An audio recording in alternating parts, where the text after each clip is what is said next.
जय श्री राम। कश्यपो अत्रि वसिष्ठ च विश्वामित्रो एवं गौतम जामादाग्नि भरद्वाज इति सप्तऋषय स्मृता।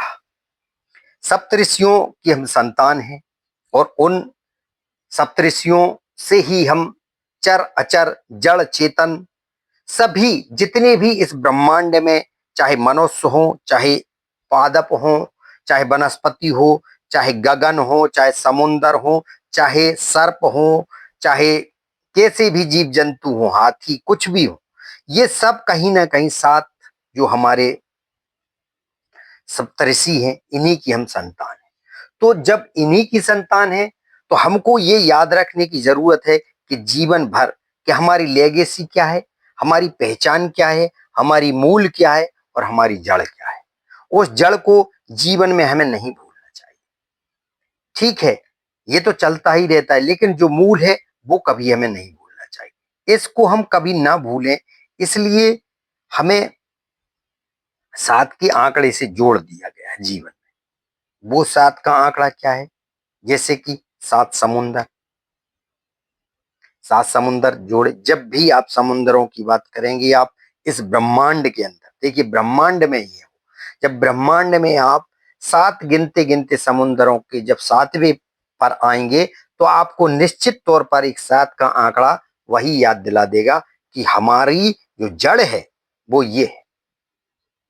इसी प्रकार से 7 वचन, जब हम नई दुनिया में प्रवेश कर रहे होते हैं, जीवन का नया दौर शुरू होता है, हमारे जीवन में नया प्रवेश होता है, हम इस सृष्टि के लिए आगे और ले जाने के लिए इस बंधन में बनते हैं, तब फिर हमारे लिए उस वक्त भी देखो 7 का आंकड़ा दिलाया जाता है, 7 वचन होते हैं।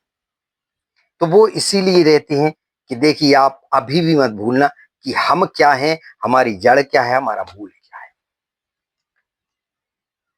7 गगन है ना, और 7 अजूबे हैं इस दुनिया में। इसी प्रकार से ऐसा माना जाता है कि जब कल की अवतार लेंगे इस कलयुग में, तब 7 का आंकड़ा, यानी जो 7 चिरंजीवी हैं, वो चिरंजीवी कौन कौन से हैं? कृपाचार्य जी, अश्वत्थामा जी, वेद व्यास जी, और सभी दुखों का नाश करने वाले हनुमान जी महाराज, विभीषण, परशुराम जी और राजा बलि। तो ये 7 उस वक्त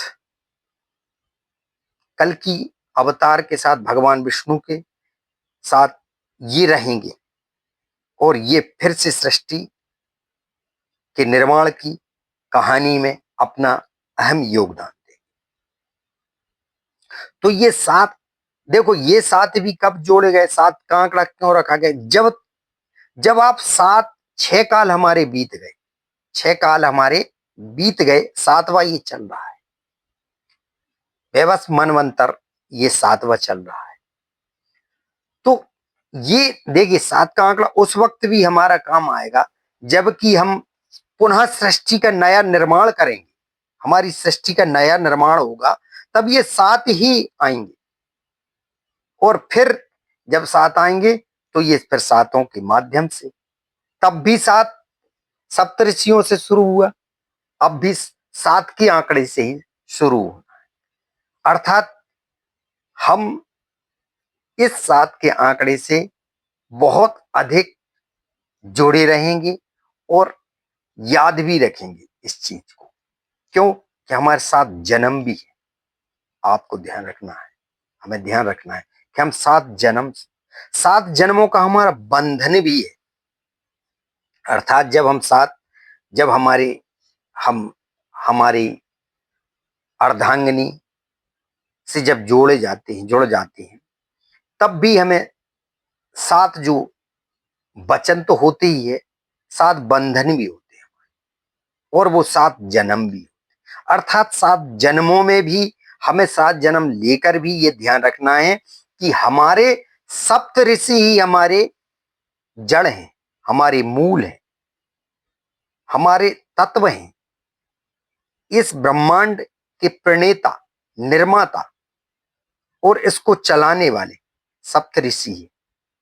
उस और कहीं ना कहीं ये 7 जन्मों का जो बंधन है, इसमें भी ये बताया कि ये बंधन होने के बावजूद भी